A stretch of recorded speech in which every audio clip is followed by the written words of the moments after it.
শহরের বহু মানুষ রয়েছে যারা কর্মস্থল থেকে অনেক রাতে বাড়ি ফেরেন, এমনকি নিজ নিজ ব্যক্তিগত প্রয়োজন সেরেও তাদেরকে রাতে ফিরতে হয়।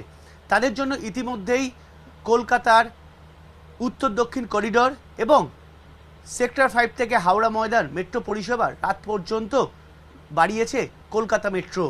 এবার কলকাতায় শুরু হতে চলেছে রাত্রিকালীন বাস পরিষেবা।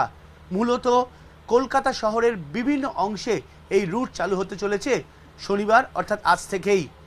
রাতে মূলত বিভিন্ন গুরুত্বপূর্ণ রুটগুলো থেকে সরকারি বাস ছাড়বে। ইতিমধ্যে পরিবহন দপ্তরের তরফে জানানো হয়েছে যে বাসগুলো পরীক্ষা নিরীক্ষাভাবে চালানো হবে, তারপর যদি সাফল্য মেলে তাহলে স্থায়ীভাবে বাস পরিষেবা থাকবে এই রুটগুলোতে।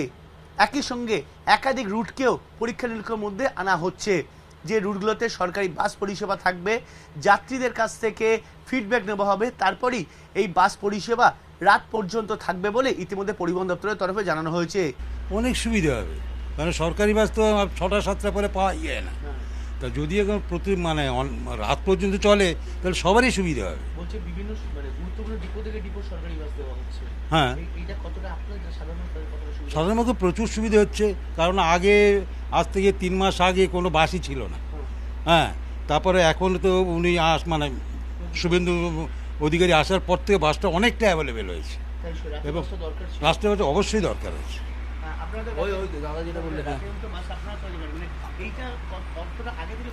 ব্যাপারটা কি দেখুন, এইখানে আমাদের তারাতলা যাওয়ার রুটের গাড়ি একদম ধরতে গেলেই নেই, ঠিক আছে? বেহালা যাত্রী, তারাতলা যাত্রী গাড়ি আমরা পাই নাই ধরতে গেলে। শনি রবিবার এদের গাড়ি থাকে না, 1 নম্বর কথা। ভোর 5:40 শকুন্তলায় থেকে একটা বাস আসতো এখানে, সে গাড়িটা তো তুলেই দিয়েছে। এই স্যার আশায় থেকে আমাদের এই যে সরকার আশায় থেকে আমরা কিছুটা পাচ্ছি। যারা 8টার মধ্যে এখানে ডিউটি আসতো শকুন্তলায় থেকে, তারা তো শনি রবিবার গাড়ি পাচ্ছেই না। আর এই যে S22টা সপ্তাহের মধ্যে 2 দিন দেবে, 3 দিন দেবে, ব্যাস বন্ধ। সল্টলেক ডিপুর গাড়ি একটা দেয়, রাত্রে 8:30 লাশ। এই সরকার আশায় থেকে আমরা তবে একটু পাচ্ছি, কিন্তু বেহালা তারাতলা রুটে এই গাড়ি ছাড়া আমাদের নেই। এই গাড়িটা যেন সবসময় তারাতলা রুটের প্রচুর প্যাসেঞ্জার হয়। S22 রাতের বাসটা দরকার ছিল মিনিমাম 10:30 পর্যন্ত। শকুন্তলার প্যাসেঞ্জার থাকে যেন। সুবিধে তো অনেকজনের জন্য, কারণ সবার তো আর একই টাইমে অফিস টাইম ছুটি হয় না। আমরা এমন এখন 8Bতে দাঁড়িয়েই থাকি, অনেকক্ষণ পর বাস আসে। তো বাস যদি আরও অপশনস থাকে ভালোই হয়। রাতে বাসটি চলার দরকার ছিল। হ্যাঁ হ্যাঁ, দরকার আছে। অ্যাটলিস্ট 8:30-9টা অবধি তো বাস থাকা দরকার আছে। আজ কলকাতা এমন একটা শহর, সারা দিন রাত লোকে এখানে কাজ করেন, যান। আইটি সেক্টর থেকে অন্যান্য ডিপার্টমেন্টে কাজ চলছে। আমরা চাই দিন রাত মানুষ কাজ করুক এবং প্রগতি হোক।